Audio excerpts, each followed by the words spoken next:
New York America का वो शहर जो दुनिया की सबसे बड़ी अर्थव्यवस्थाओं में से एक है।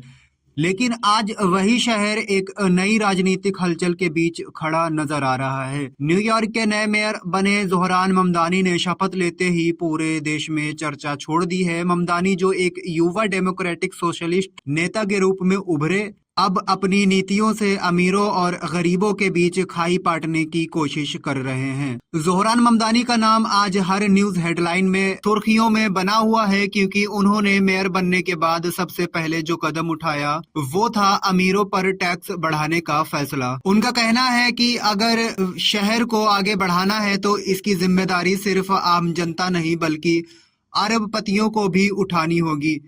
उनकी नई टैक्स पॉलिसी के तहत न्यूयॉर्क के सबसे अमीर नागरिकों पर टैक्स बढ़ाया जाएगा और इससे सालाना करीब $4 बिलियन जुटाने का लक्ष्य रखा गया है। ये पैसा शहर की सार्वजनिक सुविधाओं में निवेश किया जाएगा, जैसे सस्ती आवास योजना, मुफ्त सार्वजनिक परिवहन, बेहतर शिक्षा व्यवस्था और युवाओं के लिए रोजगार के अवसर। इलेक्शन के दौरान ममदानी ने जनता से वादा किया था कि वे न्यूयॉर्क को ऐसा शहर बनाएंगे जहां हर व्यक्ति को रहने, पढ़ने और जीने का समान अधिकार मिलेगा। अब उन्होंने उसी वादे को अमली जामा पहनाने की कोशिश चालू कर दी है।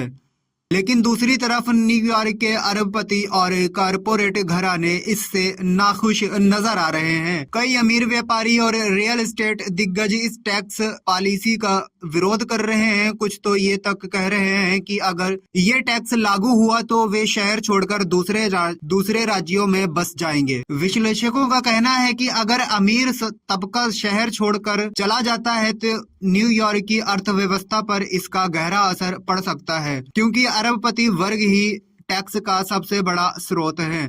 हालांकि ममदानी का जवाब सीधा है, अगर हम अमीरों के डर से जनता की जरूरत पूरी नहीं करेंगे तो हमारी राजनीति का मतलब क्या ही बनता है। उनके समर्थक उन्हें जनता का मेयर कह रहे हैं, जो सत्ता में आने के बाद भी जनता से जुड़ा रहा। उनकी नीतियों में आम नागरिकों की तकलीफ झलकती है, बढ़ते किराए, घटती नौकरियों और शिक्षा पर बढ़ता बोझ। ममदानी का कहना है एक ऐसा न्यूयॉर्क बनाना होगा जहाँ किसी बच्चे का भविष्य उसके माता पिता की आमदनी से तय ना हो।